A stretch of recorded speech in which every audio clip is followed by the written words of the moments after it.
Salut Kathleen, aujourd'hui je vais faire mon compte rendu pour après le stage numéro 6.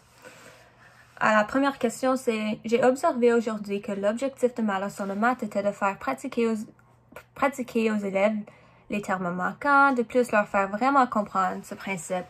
Alors mon but aujourd'hui était de vraiment pratiquer les termes manquants avec la manipulation. Alors c'était comme utiliser les petits jetons et comme pratiquer cette façon. J'avais des petites équations au tableau à chaque fois, alors ils pratiquaient beaucoup. J'ai essayé de faire le plus de pratique que possible pour qu'ils comprennent ce concept. Et oui, comme mon objectif de ma leçon, c'était vraiment la pratique et de vraiment connaître les termes manquants. J'ai seulement pratiqué les additions parce que je pensais que ça serait moins compliqué si je concentre juste sur les additions au lieu de faire les soustractions et les additions, peut-être ça leur confuserait. Alors je voulais juste pratiquer un et je pense que peut-être la prochaine fois je pourrais comme faire une autre leçon mais avec les soustractions. Peut-être je parle à mon enseignant et dire je peux faire les soustractions si tu veux, peut-être leur montrer cela. Question numéro 2. Ma leçon de maths s'est bien passée aujourd'hui. J'ai bien introduit le sujet. J'ai pas vraiment introduit le sujet, alors ça c'est faux. J'ai comme oublié de faire une introduction, alors pour la prochaine fois, je dois vraiment introduire le sujet pour comme bâtir et leur dire ce qu'on va faire aujourd'hui. Et c'est une bonne façon d'introduire ce que nous allons discuter. J'ai gardé l'intérêt des élèves tout au long de ma leçon, alors ils étaient très engagés parce que j'ai changé les petits jetons que nous avons utilisés pour manipuler. Je les ai appelés des Doritos, ensuite je les ai appelés du bacon. Et c'était des affaires que les élèves aiment, alors j'ai utilisé ça, ils étaient très engagés. J'ai aussi posé des questions à toute la classe quand élève A répond, me donne la réponse, je demande aux élèves, est-ce que élève A a raison? Et juste comme leur demander, leur garder un peu en suspense, puis oui, juste poser plein de questions, ça leur garde engagés. Et à la fin, j'ai félicité tous les élèves pour leur bon travail. Alors, j'ai félicité tous les élèves parce que moi, je voulais donner comme des petits comme cœurs, comme ça, c'est comme des cœurs en fait, j'ai oublié le mot en français, mais des petits cœurs juste pour leur comme motiver un petit peu, là, dire que à la fin de la leçon aujourd'hui, je vais féliciter une élève qui a fait du bon travail aujourd'hui, qui était engagée, posé des questions, a participé. Mais j'ai vraiment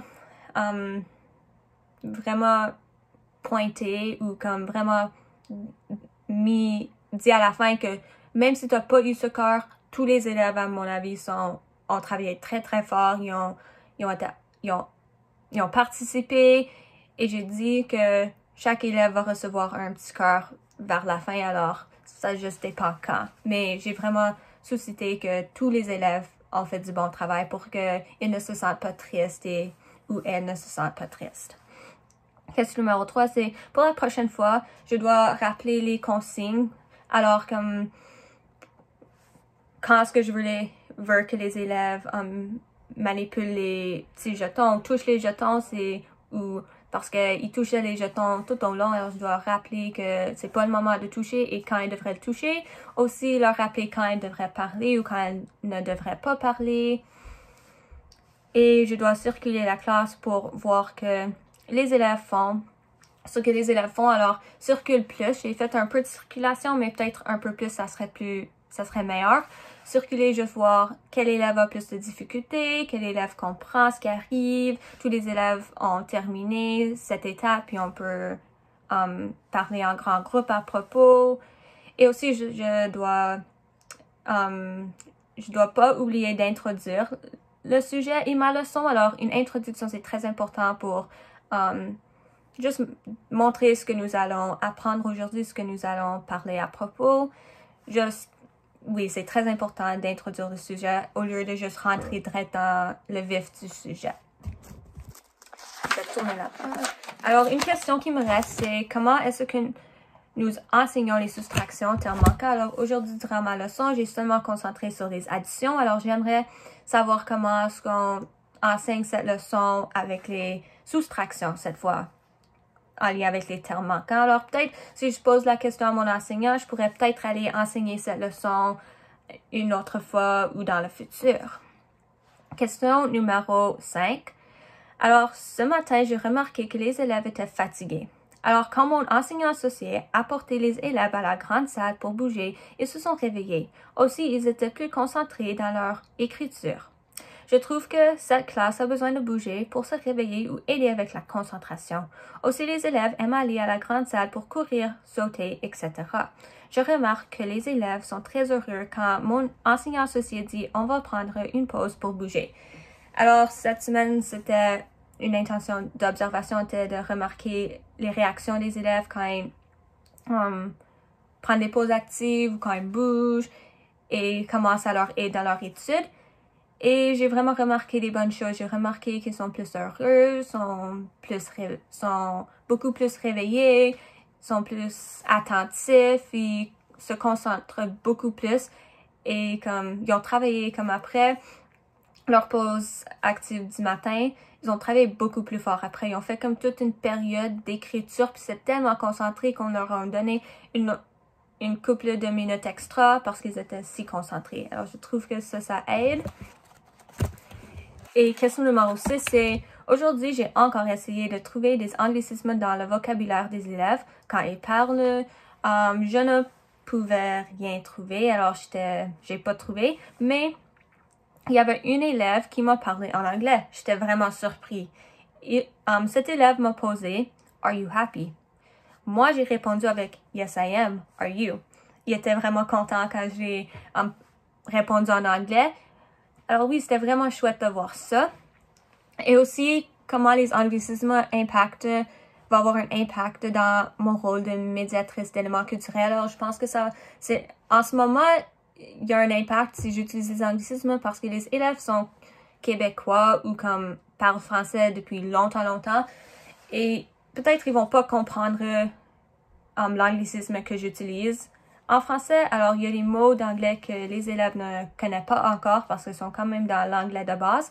Alors, je dois essayer d'éviter tout cela pour que les élèves me comprennent. Et aussi, quand j'enseigne une leçon, essayer d'éviter cela pour que les élèves comprennent la consigne de ce que je suis en train de dire ou mentionner. Et oui, si j'utilise les anglicismes, et des fois, il y avait un moment où j'ai utilisé un anglicisme, j'oublie c'était quoi l'exemple, mais il y avait un élève qui m'a regardé comme j'étais folle, là, qu'est-ce que je viens de dire. Alors, il faut juste faire attention à cela. Et pour conclure, la question numéro 7, c'est pour la prochaine fois. Ça, c'est les rétroactions de mon enseignant. Alors, pour la prochaine fois, je dois n'oublie pas de faire une introduction pour ma leçon. Alors, comme j'ai mentionné, elle explique ça. Madame a aimé que j'ai fait répéter les mêmes concepts à chaque fois. Alors, chaque fois, je leur montre c'est cette étape, ensuite cette étape, ensuite cette étape. Alors, leur montrer les étapes à chaque fois, faire la même démarche pour que les élèves ne se confusent pas. Et aussi, c'était bien que j'ai mis l'équation au tableau pour montrer un support visuel. C'était vraiment aidant pour les élèves à voir quand ils faisaient leur travail. Et aussi avoir une suspense. Alors, c'est est-ce qu'elle, il a raison? Alors, chaque fois que nous arrivons à la réponse, et moi, je sais que c'est vrai, mais je demande à la classe, est-ce qu'elle, il a raison? Et ensuite, une autre élève me répond. Et aussi, j'ai gardé les élèves motivés tout le long avec des changements de nom de jetons, comme des Doritos. Et ensuite, c'était des bacon. Et oui, juste leur garder engagés tout le long, c'était vraiment utile, je trouve, pour cette leçon. C'était une pas mal longue leçon, c'était environ 45 à 1 heure. Alors, ils ont pratiqué beaucoup, mais changer ma manière de poser des questions et de ce qu'on manipule, ça leur a aidé tellement. Et aussi de poser des questions à chaque fois c'est quoi la démarche que tu as pris pour arriver à cette réponse? Comme j'ai mentionné avant, est-ce qu'elle a raison?